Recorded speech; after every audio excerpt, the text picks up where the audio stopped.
Okay, let me not stand. There we go. All right. Good afternoon, everybody. Welcome to the Ann Arbor District Library. Thank you for coming out on this kind of wacky spring weather day.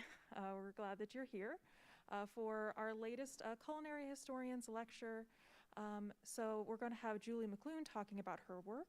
And just really briefly, Juli will be giving a lecture, and then we'll be doing Q&A. And I'll be running around the room with a microphone for folks to ask their questions into, so that way people who are listening in from home can hear the questions.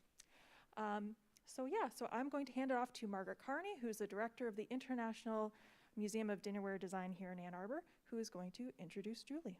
Thank you so much, Margaret. You can just use that one right there. Thank you, Emily. Thank you for coming out today. I hope you got your snow shovels ready for whatever. Okay. I'm filling in for Glenda Bullock today. I have a script which I'm going to adhere to religiously here. But thank you all for coming today, and thank you people that are at home watching us online. So today I'm going to introduce Juli McLoone in just a moment, but I have a little bit of business to tell you about with the Culinary Historians of Ann Arbor. She will be talking about Jan Longoni and her friends who founded the Culinary Historians of Ann Arbor 40 years ago, but she's specifically going to talk about the Janice Bluestein Longone archives at the University of Michigan. So I want to thank the Ann Arbor District Library for hosting this event today and also providing the meeting space for everyone. And they've helped us out tremendously during the pandemic so we could do Zoom productions, and you can see, if you love this program, you can tune in to the AADL TV station, and you can watch other YouTubes from the Culinary Historians of Ann Arbor. For people who are newcomers to the program today, whether you're in person or online with us, there's information about the Culinary Historians that I'd like to share with you. We are an informal group of people interested in the history and culture of food and cooking, and new members are always welcome. And I think most of the people that are in the room today are members, not new members, but old members, and we thank you for joining. We have monthly talks between September and May, and since the pandemic, most of the meetings have been on Zoom, and then occasionally we're having in-person meetings like today. We have twice yearly potluck theme meals, and there's a really great one coming up in July. There's also one in December, but I'm going to tell you about the one in July coming up. The theme this summer will be the kitchen front in World War II.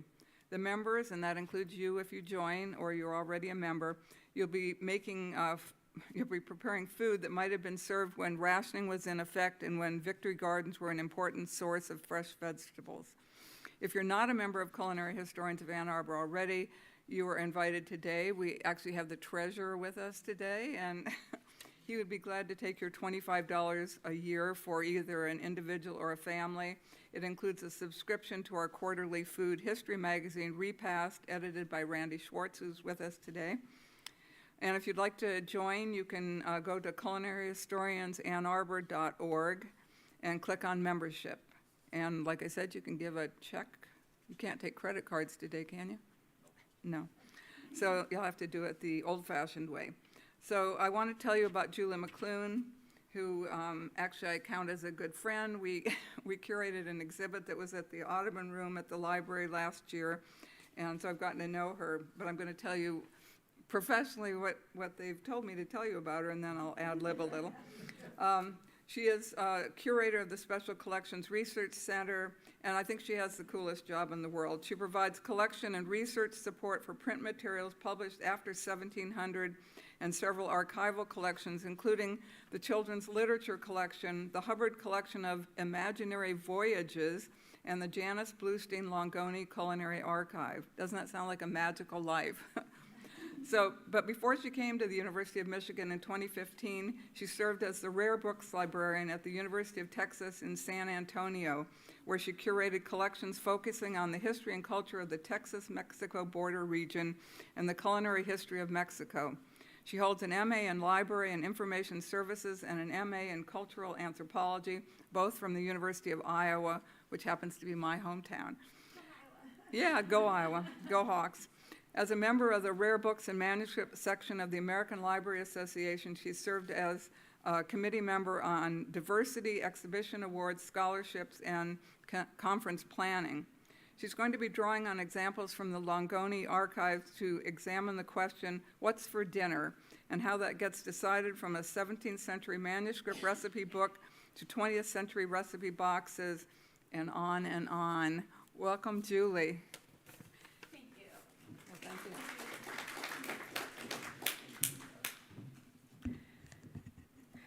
Thank you, Margaret. I'm really very happy to be with all of you here today, physically in this room, and everyone on Zoom. And I am going to concentrate very hard on slowing down because I tend to talk really fast when I get excited. So if I do start going too fast, feel free to wave me down and I'll back off. We are going to talk about this question of what's for dinner and how do people decide what's for dinner. But I also want to use today as an opportunity to kind of lift the curtain on the magic of libraries and talk about some of the processes and projects that go on behind the scenes and what librarians and curators do to collect materials, to preserve them, and to make them accessible for future users kind of along the way. So before I get into that, though, I wanted to take just a couple of minutes to honor Jan Longoni herself. So Jan Longoni, in conjunction with her husband, Dan Longoni, founded the Janice Bluestein Longone Culinary Archive and donated the core of what now forms the physical collection. As many of you know, in addition to her role founding JBLCA, Jan was a founding member of the Culinary Historians of Ann Arbor, and she was also very active in culinary history circles around the world. She, at one point, wrote the Notes on Vintage Volumes column for Gastronomica, contributed to the Oxford Companion to Food, and was the recipient of numerous culinary awards, including the Amelia Award for Lifetime Achievement in Culinary History and the Carol DeMaster's Service to Food Journalism Award. Jan also served in the role of adjunct curator for the Janice Bluestein Longone Culinary Archive, which I'll go ahead and abbreviate from here on as JBLCA. And in that role, Jan took a very active role for many years in shaping the collection and worked with a very impressive cadre of volunteers to promote the collection, to describe it, to catalog it, and to hold a number of symposia and exhibitions over the years. And in fact, when I first came to the University of Michigan, I interviewed for a position in the fall of 2014, which happens to be when Jan's exhibit, The Life and Death of Gourmet magazine, was on display on the 7th floor of the Hatcher Graduate Library. So that was actually one of my first impressions of the University of Michigan, even though at that time I actually was not interviewing for the position of culinary archivist. But by happenstance, the following year, my colleague J.J. Jacobson took a position in California and moved on, and I was offered the opportunity to add JBLCA to the collections that I have the honor of taking care of. As those of you who knew Jan know, her knowledge of culinary history was absolutely encyclopedic, and her passion was catching. And I'm very honored to have had an opportunity to work with her, even though it was just for a few short years. So much appreciation to Jan for her contributions to culinary history and to the JBLCA. So thanks in large part to Jan and Dan's donations, JBLCA now comprises more than 20,000 items, ranging from published cookbooks to manuscript cookbooks to over 200 boxes of advertising ephemera, menus from all 50 states and beyond. So it's just a really world-class collection documenting American foodways and influences beyond that as well. And our first stop on today's JBLCA tour is actually going to be going back to 17th century England, where we're going to take a look at our oldest manuscript cookbook. So manuscript cookbook just refers to a cookbook that is not printed and published, but one that is handwritten. And they come from everything from like a notebook that has child scrawls on the side to carefully vellum-bound volumes that are written all together in one hand. So what we have here is our receipt book of cookery from 1698. And something you can't really see in the photograph, but if you have a chance to come to the library and see this in person, the ink, which was probably iron gall based, is actually eating through the pages, which is just a really visceral experience of history when you're looking at this physical object. And so I would say this is an example of what I would call a clean copy manuscript cookbook. This is it has a beautifully written title page, there's some decoration, it's written very carefully with nice spacing. This probably isn't a book someone is scrawling in as they're in the kitchen stirring the soup. Rather, this type of manuscript cookbook was prepared maybe by the lady of the household, or often prepared for, say, a daughter who is getting married or setting up her own establishment to pass on recipes. And so altogether, this one has about 130 recipes in it from a whole range of areas. There's fruit preserves, boiling sugar and sugar work, there's medicinal recipes, cheese making, and a lot of pickling. So here we have a recipe for pickling French beans. And a recipe book like this doesn't necessarily tell us exactly what people were eating for dinner, but it gives us an idea of what the universe of possibilities were. What might they choose to eat for dinner? Things that were worth noting, that people liked enough that they wanted to have on hand to reference. And sometimes that universe of possibilities can be really intriguing and surprising. So there's this next recipe, which I really did a double take when I saw, and then I did another double take when I read it. To pickle mangoes. And I was like, mangoes? Did they have mangoes in 17th century England? Well, I don't know the answer to that question for sure, but the answer is actually probably not based on reading this, because it actually is telling you to cut open a really large cucumber, dig out the seeds, put in some black pepper and spices, tie it back together with thread, and then put it in your pickling solution. Now, the question I don't have the answer for, so someone else can answer this and then give another talk in a few months, is what is the etymology of the word mango in the English language? Like, was mango referring to something? Was this an attempt, like, did somebody eat mangoes and then attempt to reproduce that with the vegetables and flavors they had in England? So this is the kind of really intriguing culinary history puzzle that you can find just by browsing. Oh, someone might have an answer.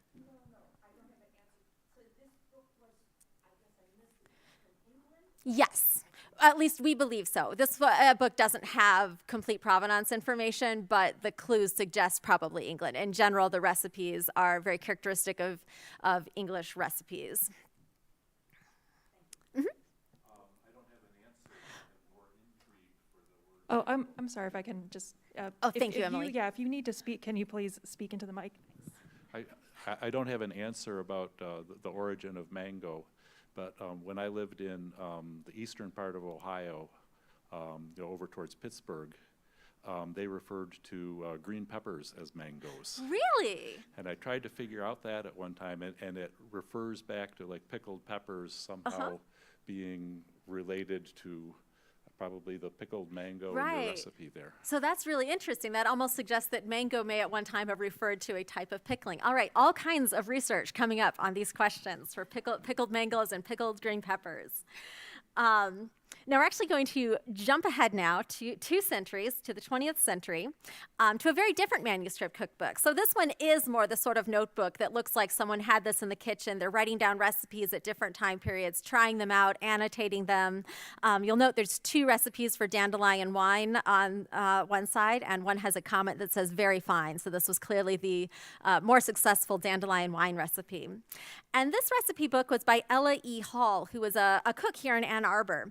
And she actually was the cook at Delta Kappa Epsilon fraternity in 1920 and appears to have cooked for other fraternities in the area as well. She mentions Delta Gamma House and Gamma Phi Beta also in the pages of this recipe book. So this is one that's very local and answers at least some of the questions of what University of Michigan students might have been eating. And again, we have pickles. So pickles still very popular. They hold up across the centuries. One of the things that you see a lot in 20th century manuscript cookbooks is you'll see the boundary between published and unpublished material being crossed. A lot of late 19th and early 20th century manuscript cookbooks, people would take clippings from newspapers or clippings from advertisement pamphlets and add them to their handwritten recipe books. And there's actually a scholar, Ellen Gruber-Garvey, who has written about this, and her chapter is called Writing with Scissors, which I love as a metaphor. And her argument is that this was a way, scrapbooking was a way that women were taking this published information, cutting it out, reshaping it, and making it part of their own narrative and their own sort of creative compilation of their knowledge. Yes, and I think Emily has the... Tape. how would they ever fix that? Yeah, so the question was, in the absence of things like Scotch tape, how could you have fixed this? So there's a whole range of different glues that you might have used. That's actually, to give you a specific historical answer is beyond my knowledge, but there are lots of homemade glues that you can make. You can actually make glue out of flour paste and a whole range, as well as animal glues and things like that. Now, whether you could buy commercial glue, that's actually a really intriguing question, but I don't know the answer to that. So recipe books like this, the handwritten ones, they offer sort of this way to look at the writer's own oeuvre of experience and knowledge. What's for dinner? Well, I'm going to look back at what I know. And then in the case of recipe books that get passed down through the generations, what are the specialties that my family made? What have people liked and made in the past? Now, in her introduction, Margaret mentioned that I might also talk about recipe boxes, because as I would argue, recipe boxes are sort of the next stop on this progression of the history of the handwritten manuscript cookbook. So within special collections in JBLCA, we have about 70 handwritten volumes, manuscript cookbooks.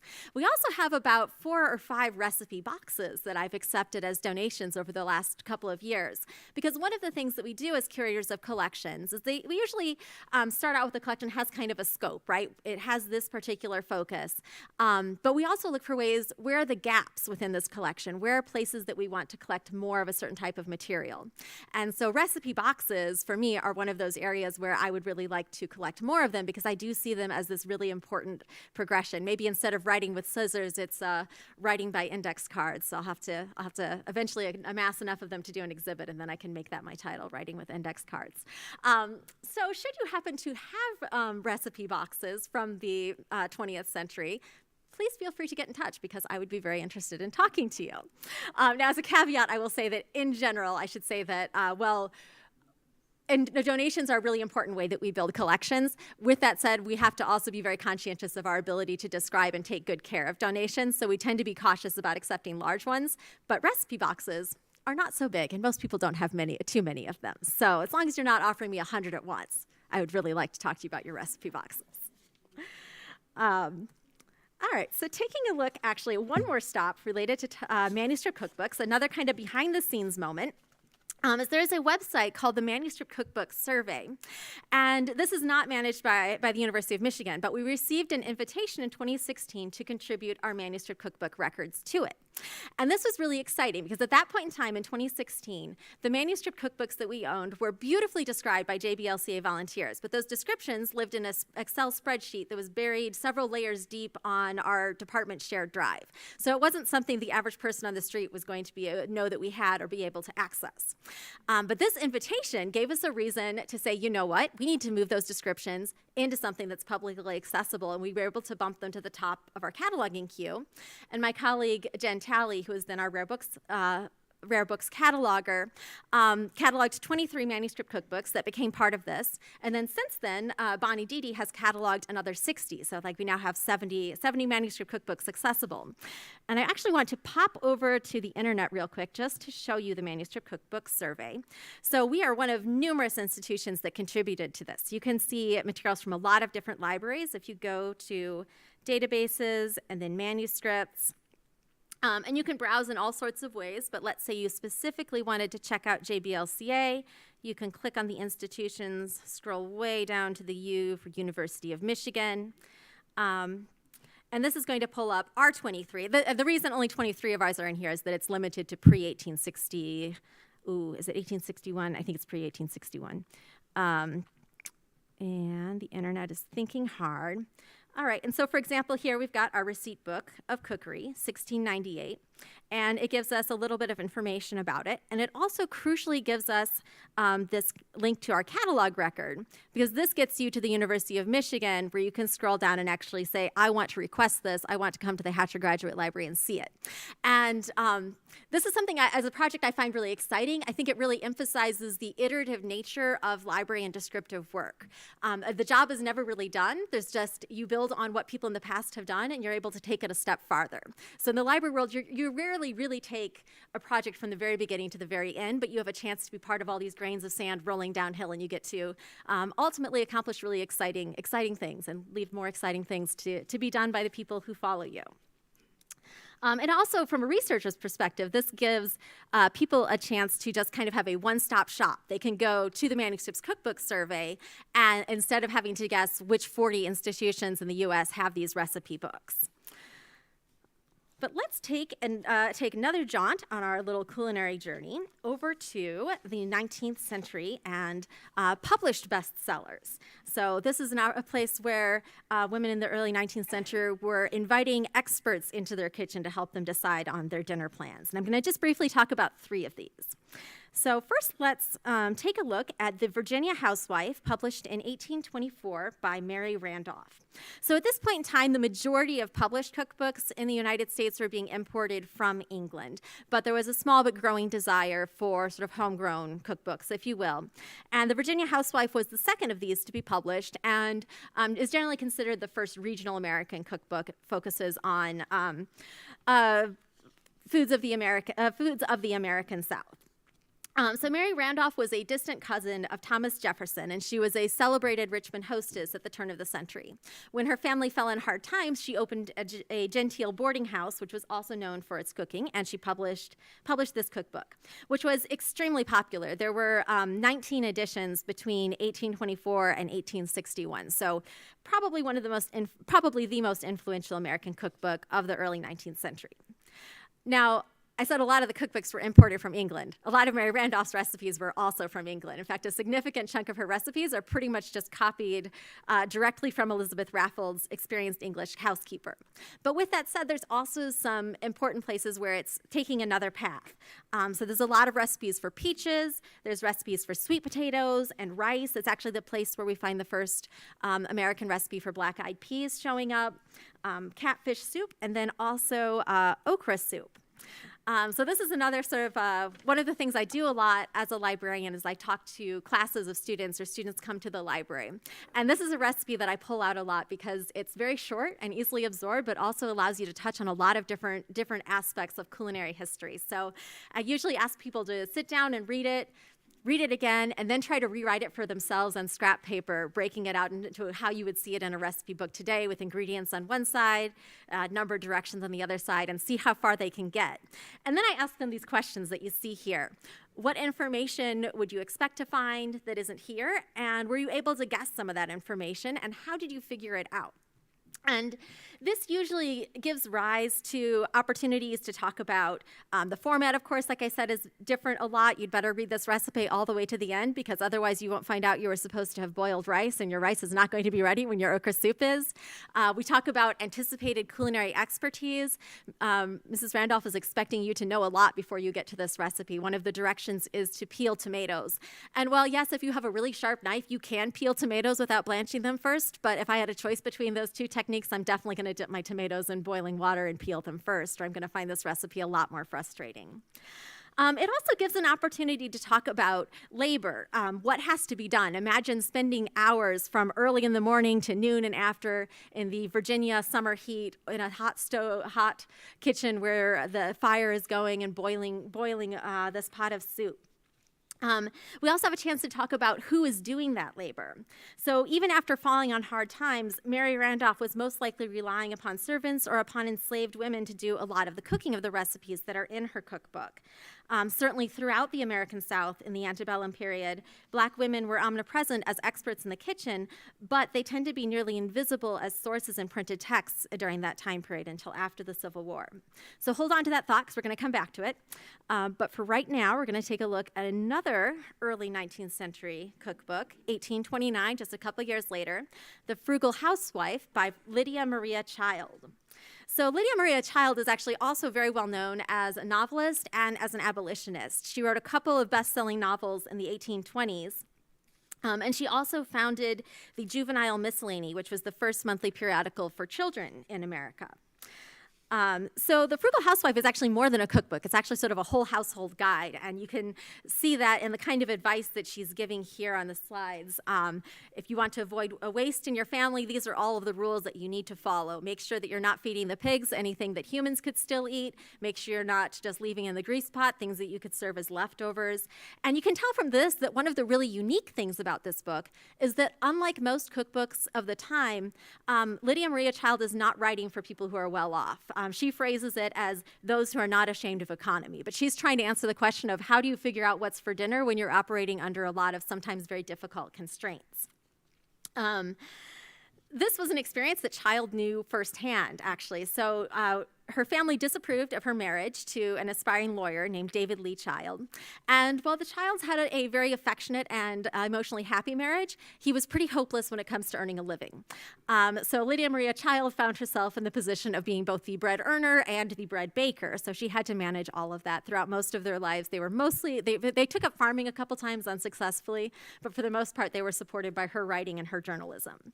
And that all got a lot harder after 1833 because they were both very active in the abolitionist movement. And in 1833, Child published a really important book called An Appeal in Favor of That Class of that class of Americans called Africans. And it was a really detailed historical text that provided a lot of a full-scale analysis of the history of slavery in America. And after writing it, she was completely ostracized in Boston society. Her welcome to the Boston Athenaeum Library was withdrawn. Her juvenile miscellany collapsed, which had been an important source of their income. And of course, the frugal housewife became a lot less popular in the American South, although it still did continue to be used and went through a lot of editions. So Child continued her work in journalism as well as being a published author in a lot of venues. And ultimately, she became the editor of the Anti-Slavery Standard in 1841. And her cookbook continued to circulate and continued to be very popular for many decades. Ultimately, what led to it becoming less popular was the process of urbanization, because her advice is very much tailored to being in a rural area where you are, say, for example, raising pigs. So some of the advice became more relevant as we got towards the middle of the 19th century. So it's always kind of fun to look at the recommended boiling times for vegetables from times past in the 19th century. So if anyone would like some parsnips that have been boiled for an hour, you can try this out and tell me how it goes. And something I also always find it interesting to note as times change is that the entry on beer opens with, "Beer is a good family drink." And this is, of course, a very different flavor than you're going to get in the later 19th century with the rise of the temperance movement. But at this point in time, again, keep in mind the limited opportunities for filtering water and potentially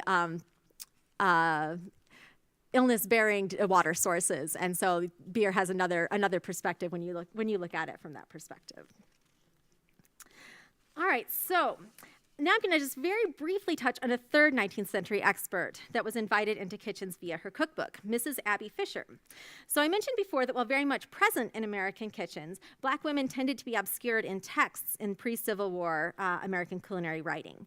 After the Civil War, though, after emancipation, we do see a handful of African-American authored Southern cookbooks, including this one, perhaps the most famous, What Mrs. Fisher Knows, that is the second cookbook by an African-American woman published in the U.S. Now, some of you may know JBLCA also holds the first cookbook published by an African-American woman, Melinda Russell's Domestic Cookbook, but we'll save that story for another day because it really deserves plenty of time for that story to be told on its own. So Abby Fisher, who was formerly enslaved in Alabama, later moved to California, where she was a successful businesswoman manufacturing pickles and preserves, and she also published this cookbook. And many of the recipes here that you can see in the table of contents originate in the pre-Civil War kitchens of the American South. And in publishing it, Mrs. Fisher is presenting herself as an ambassador for Southern cooking. And in purchasing it, her readers in California, which is far from Alabama or Virginia, the origins of these recipes, are inviting her expertise into their own homes. Where interestingly, they're not just trying to reference what is their own family expertise, say in a manuscript cookbook, what is sort of the national recommendation that you might find in Mrs. Rohr, but how can I have an experience from a specific place that is different than mine? How can I have this experiential dining experience, in this case, Southern American cuisine? So now we're going to talk about one of my, I kind of missed that. I should at least let you see a few of the recipes. So we have things, so this one has a lot of things that we think of as standard, of American Southern cuisine standards, like beaten biscuits, corn pudding, and things like that. All right, so menu books. Menu books are one of my very favorite things, and they answer the question, what to cook for dinner, by saying, yes, here's what you shall cook for dinner every single day. So this cookbook, Mrs. Rohr's Everyday Menu Book, has 365 days all laid out for you, so you can just sit back and make up your grocery list and not have to do any planning.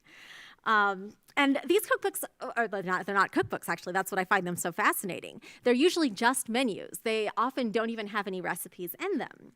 And the reason I find that so interesting is that that gets us sort of that one step closer to what is it that people are actually eating. Because if I am Mrs. Rohr writing this book, I have to be pretty confident that my readers have the culinary expertise to make these dishes, that these have to be pretty common, or I have to be confident that there is a cookbook that they have to hand where they can find out how to make them. So Mrs. Rohr was a pioneer in the field of domestic science, and she was one of the biggest sort of cooking school names, was on the lecture circuit, and published a lot of cookbooks as well as this menu book. And you can see there's in her recipes, you can see a certain amount of seasonality. The first slide I have here is January. So for the most part, we're not seeing a lot of fresh fruit with the exception of oranges, which is another great nod to the significance of technological developments in culinary history, because this is published in the early 20th century. So by this time, we've got railroad cars stitching the nation together and transporting oranges across the country to the East Coast where she's living. But otherwise, mainly what we're seeing is apples, because apples can make it through the winter. Whereas when we get to August, we have things like sliced peaches and granos, which is sort of like an early flake cereal, kind of think like Kellogg's, and blackberry flummery. Now with this, you'll also notice that although Mrs. Rohr is a national figure and she's publishing and promoting her books nationally, they are still very much sort of regionally anchored, right? Like if you are living in New Mexico in 1905, you're probably not going to be having peaches and blackberry flummery in August because they've probably been completely baked by the sun, right?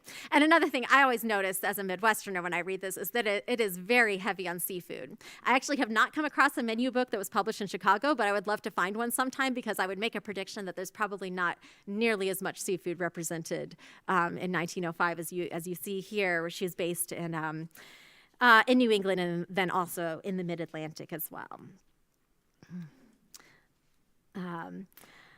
So as another place that we find how people are answering what's for dinner is companies who are trying to convince us of what we want for dinner, right? This still happens, right? We're all barraged with advertisements almost every moment of every day when we get on the internet or look at the television.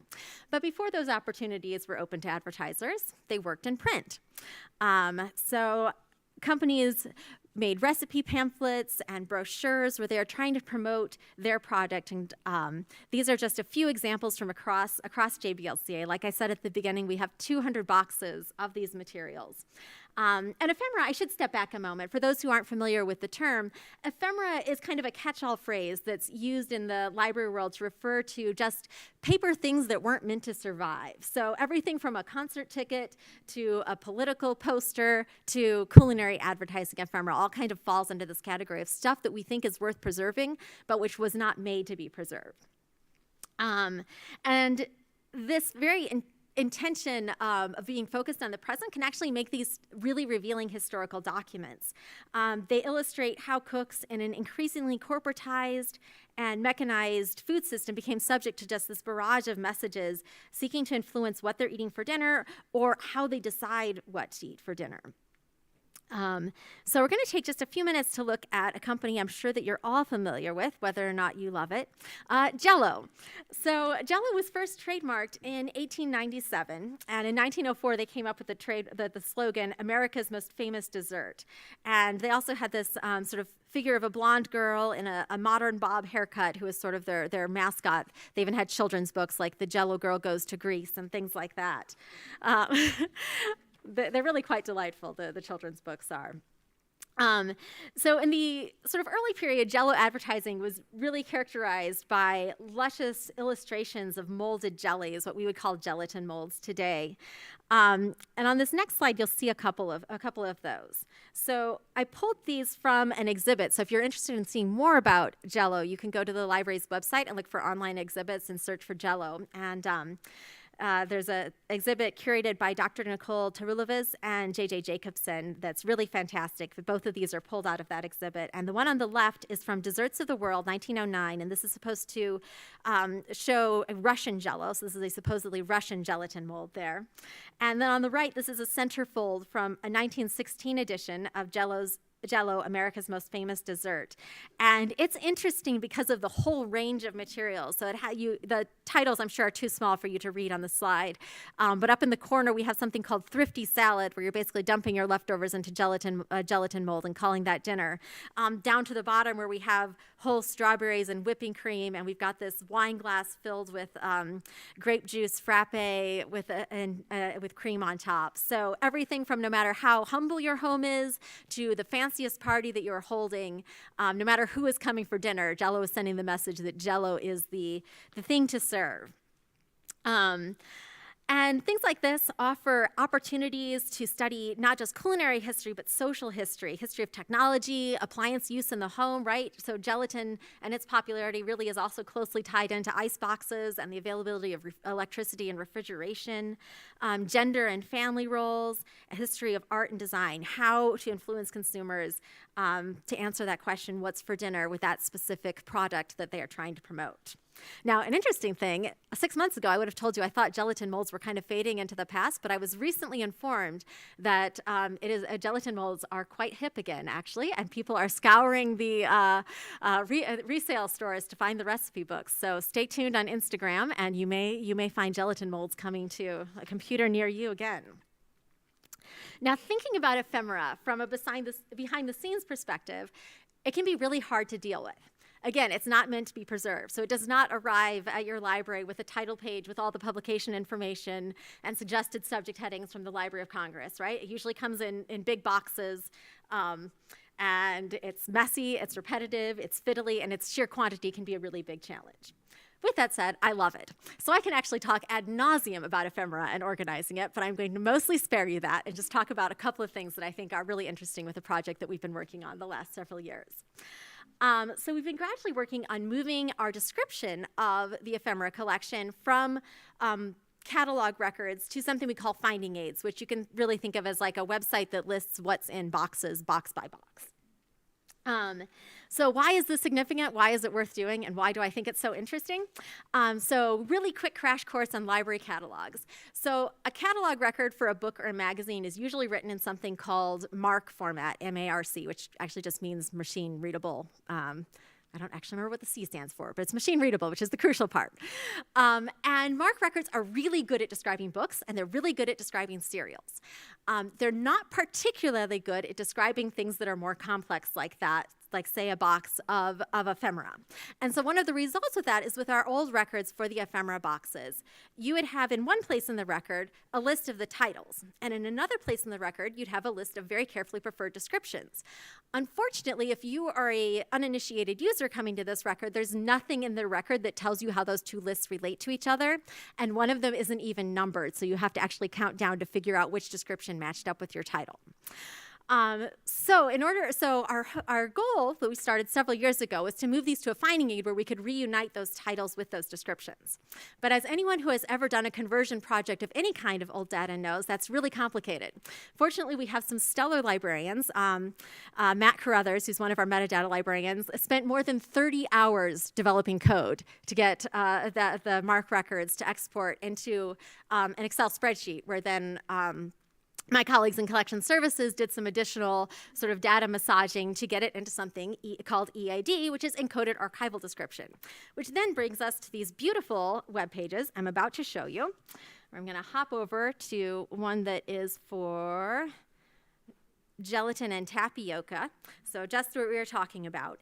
And so this is what our new finding aids look like. And here we've pulled together all of the boxes for gelatin. So this is one of the other challenges before, because each box was its own record. They weren't necessarily tied to each other, so it could be hard to say, have I really found all the gelatin boxes? Well, now you can be sure you found all the gelatin boxes. They're all here. You can even download a PDF finding aid if you want to hold on to the PDF in the longer term. And then you can go to a specific box, like let's say I want to look at these 30 entries in box 60. and click Show More, and it gives me a full description with the title. So I'm very excited about this. I think users are also going to be very excited about this over time. Now, if you were to go to the library catalog right now, you're actually still going to find the MARC records too, because another important lesson when you're making changes is don't get rid of the old records until you're 100% sure you don't need them anymore. But we are getting close to finishing this project, and it's something that I'm really happy to have had a chance to be part of. Now, our last stop on our culinary tour, jumping back to my slideshow over here, is going to be talking about culinary magazines, and specifically Gourmet magazine, and its efforts to help Americans answer the question not just what's for dinner, but what does dinner mean when I am trying to live the good life? What is a good life, and how do I achieve that? So Gourmet magazine was founded in 1941, which is when Europe was in the throes of World War II and just before the United States joined that war. So it doesn't seem like an auspicious time for readers to find a magazine interesting that's focused on sort of high cuisine and travel and the fine things in life. However, it turns out early readers found it very appealing. So it might not answer the question of what can I have for dinner today in the midst of World War II rationing, but it answers the question of what can I imagine? How can I imagine a life a few years from now when this war is over, when rationing is over, when I can travel again? What could living well mean for me in the future? And Gourmet really leaned into that with these truly artistic covers and illustrations. So this is long before the kind of glossy, oversized, illustrated travel cookbooks that you find today, or that in my mind I always picture when I think of 1990s Barnes & Noble, big box stores, and there's just these shelves of oversized cookbooks. But Gourmet is long before that. I think that they're sort of definitely drawing on that Gourmet tradition. And so this is a very different tactic than like Mrs. Rohrer's domestic science movement that's focused on the science of nutrients, on efficiency in your kitchen. Like the goal is not efficiency here. The goal is to enjoy life and to find out what is it that makes life worth enjoying, and sort of a focus on sensory experience. So over the years, Gourmet kind of shifted. Its early focus was very heavily on France and French dining, expanded to Italy and gradually the rest of Europe, and then gradually beyond other parts of the world. Also went from initially focusing very much just on New York City to incorporating material from other regions of the United States and the California food revolution in the 70s and things like that. Sadly then, Gourmet met a swift and unexpected end in 2009 when owner Condé Nast decided that of the two culinary magazines in its portfolio, Bon Appetit and Gourmet, that Gourmet was going to get the axe. Their perspective was that the two had similar readers and similar topics, and Bon Appetit was making more in advertising revenue. It turns out they made a little bit of a bad gamble on that, because what they did is they shifted everyone who was subscribing to Gourmet over to Bon Appetit. But by and large, there actually was not that much overlap between the readers and what people wanted out of their magazines. Bon Appetit was much more nuts and bolts, like here's the recipes, and you're reading this because you want to cook this. And Gourmet was much more, you're reading this because you would like to read about the history of this recipe. You would like to find out what it would be like to travel to the Alps and eat this recipe at a ski lodge there. So that didn't really work out terribly well, sadly, for either Gourmet or Condé Nast, but it still remains in its really impressive 69-year run as a really crucial part of the story of American food writing in the 20th century. And those of you who know Jan, or who have listened to her recorded lecture from that 2014 exhibit, The Life and Death of Gourmet, know that Gourmet also had an important part in Jan's own culinary biography, and thus the history of JBLCA.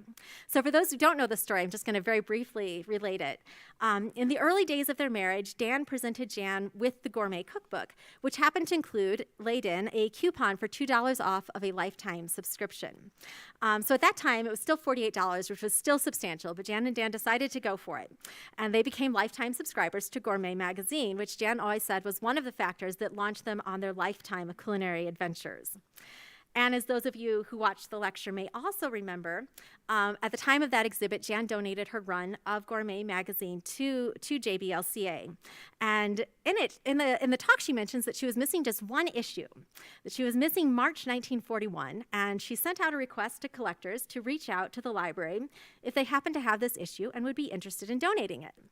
So this is my last inside scoop on librarianship. We build collections in so many ways. We work with book dealers, we work with donors, we work with donors with large collections, with small collections. And sometimes someone reaches out to us with just what we've been waiting for. So just a few months ago, I received an email from Michael Herrigs, who had come across Jan's lecture on the web, enjoyed it, and wanted to know if anyone had answered that call for that March 1941 issue yet. And a few weeks later, I got a very special shipment in my mailbox. So here today, I am really excited to unveil the March 1941 issue of Gourmet magazine.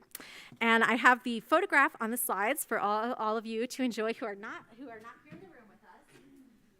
However, for those of you who are, after I finish my talk in a couple minutes, I want to invite you to come on up and take a look at this. I'm going to put it over on the table here and then come back to the microphone.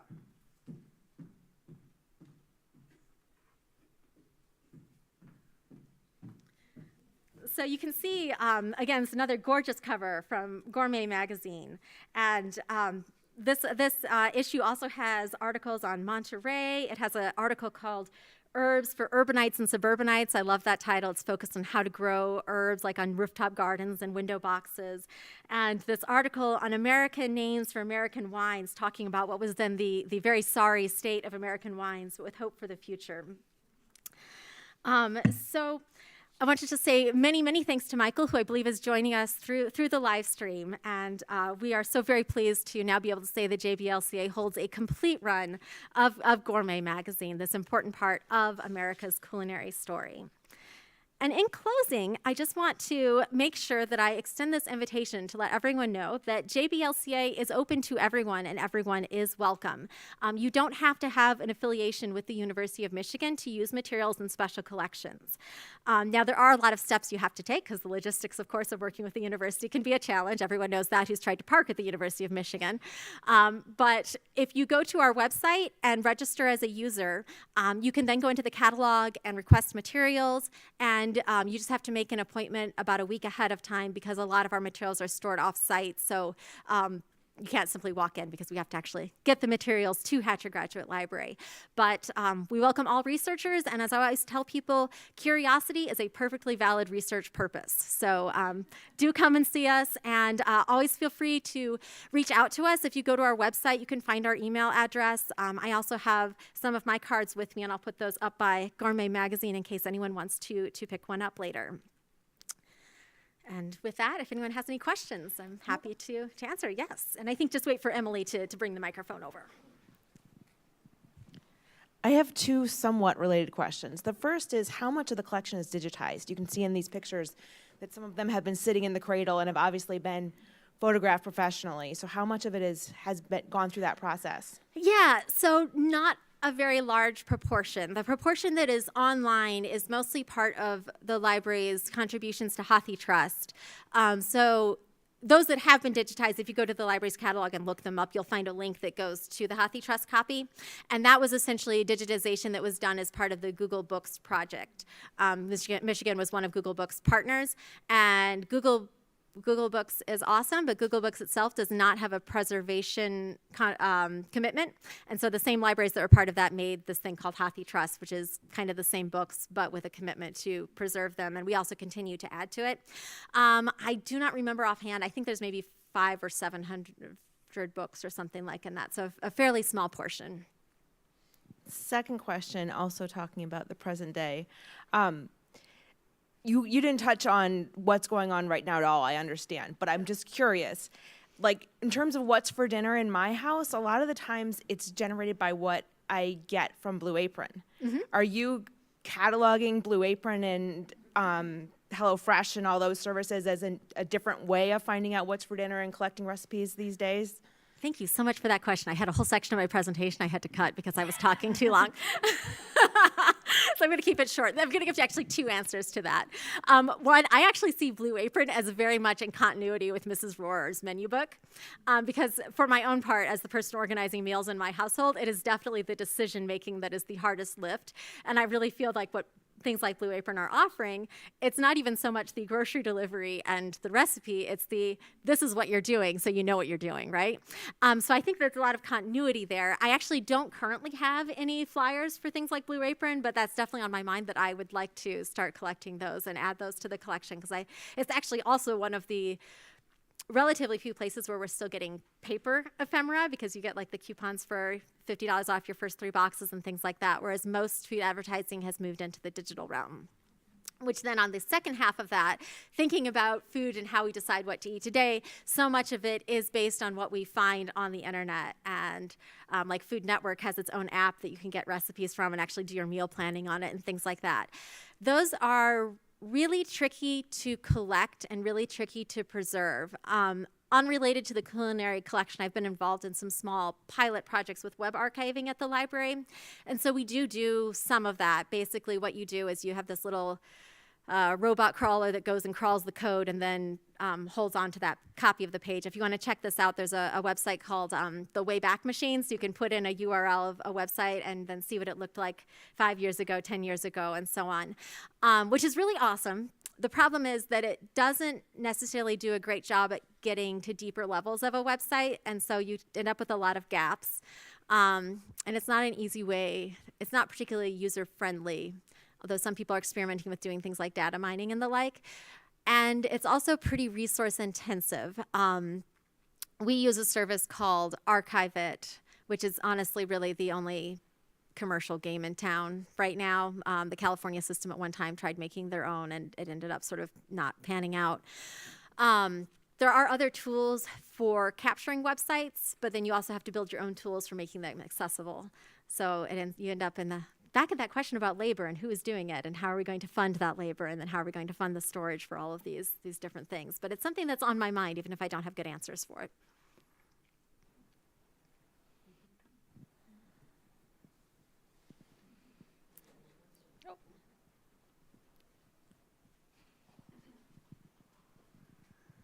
This might be in somewhat the same thing. It strikes me that there's sort of a revolution in food going on, but there's huge number of different magazines and different publications, and then different types of restaurants, and worrying about different categories of food, and I don't know how you even begin to think about what you do with it all, but it's sort of a mass of information, and hard to evaluate whether things are really true. I mean, there are people that have very strange diets that they insist are absolutely the only thing to do, and it's really, in the information system, there's so much out there now and so much published. Yes, I don't know how you think about that. Yeah, I mean, one of the things that you have to decide with library collections, but specifically historical library collections, is how much you're going to try to collect the present day. We actually don't do a lot of proactive purchasing of current day materials for JBLCA. I anticipate that we'll eventually get documentation of those trends and themes, because there's people out there who are today's collectors who are collecting some of those. And in 20 or 30 years, they're going to reach out to me and want to know if I want to fill this gap in my collection and, and provide me with their Cato cookbook collection. So that's the approach that I'm taking with this collection. There's other paths you can take. For example, the children's literature collection that I work with, we do a certain amount of purchasing of new cookbooks. And as you say, it's very challenging to figure out, are we guessing the right ones? Part of the reason we do that is one of the things that we collect are pop-up books. And Robert Sabuda, who's a major pop-up book artist, is from Michigan. And so we buy all of his books. Pop-up books don't tend to survive use very well.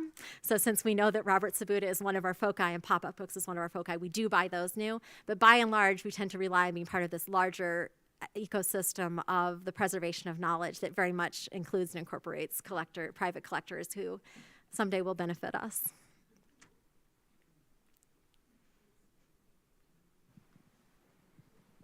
I'm standing. I have a question. I have the original Joy of Cooking cookbook. Now, this is an issue that was not printed yet. There is a dedication to my grandmother, who helped Marianne Morrison get it published and typed up. So do you take things like that? Yes. Yes, I do. And I can expand on that a little bit. So as you say, like Joy of Cooking, that's a major title that like we certainly have in the collection. So I wouldn't necessarily take every Joy of Cooking copy that someone offered me. By and large, I would say thank you very much, but we hold several editions in our collection and we're good on that. But when it has that sort of dedication and involvement, yes, then that is sort of as additional connections that I would want to preserve. What about Polish cookbooks? Yes. Got a lot of them. Definitely, by all means. Okay. Take my, I'll put my cards out and definitely reach out. So again, one of the major strengths of JBLCA is cookbooks by and for immigrants.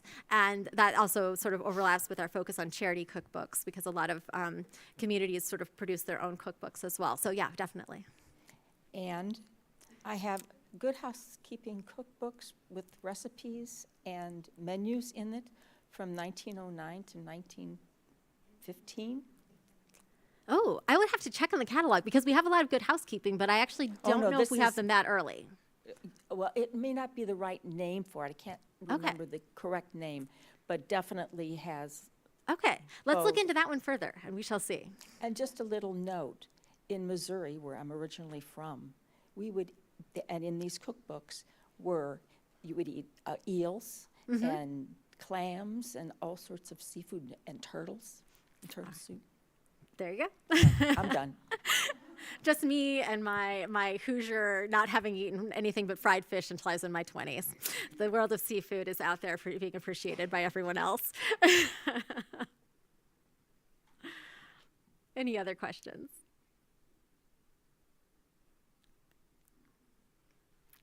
Well, thank you all.